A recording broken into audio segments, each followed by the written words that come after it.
Syabingin sedang ya kenika video ke bawah tasngi ngashkwa ban kerpa ya pi boro bopenya follow ya kenika Instagram account ko jangi namar kidon ki bawah ang ba kimjuyo ya ki notifications ladangi pelike ya ki video ki bathamai tiha kenika Instagram account pan ngi pentip baik mana kapor ya ki followers bangi dang super like ya ka video ke bathamai hakini ki stories ngi shed upload mana kapor ngi shed pentip kum kane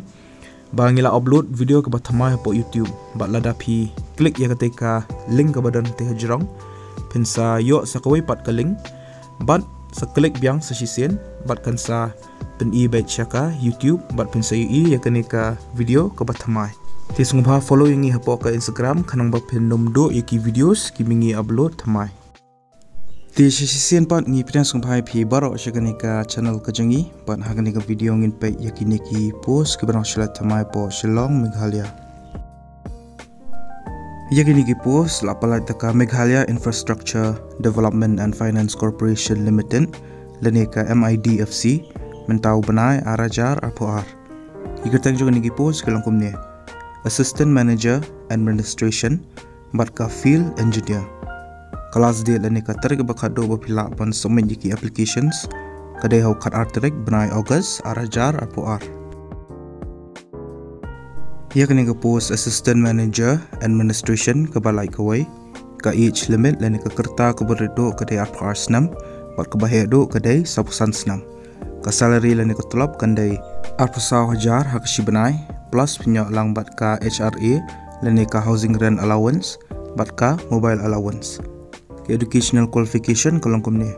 pelade ban pendam ya ka graduation hakano ka feel ya ka post pidon kam komba license experience hakikam office administration ya ka post pidon kamru yakini ki skills pide banang ban keren bat ban tho bha pide banang ban trai bha bat ban penya dai bha bat kiwe ru kibe trai lang pide ru ban long kentiak bat pide ru ban la ban pek ye kiwe kam hakaju kopor pide ru ban nang ban pentrai kam ya ka komputer bat ban nang yakini ki office software kom ka MS Word PowerPoint Excel bat kiwe ru ki candidates ki belong eligible bagi bakwa ban apply kini ki post pihak ban pendap ya ka application ha ka standard form bat ru pihak ban submit ya ki resume bat ki copies jong ki academic bat experience certificates bat ru ka copy jong ki passport size dor ki jong pi bat pihak ban pha ikine shaka office of the Chief Operations Officer Meghalaya Infrastructure Development and Finance Corporation Limited syaka khat arterik benai August arajar apoar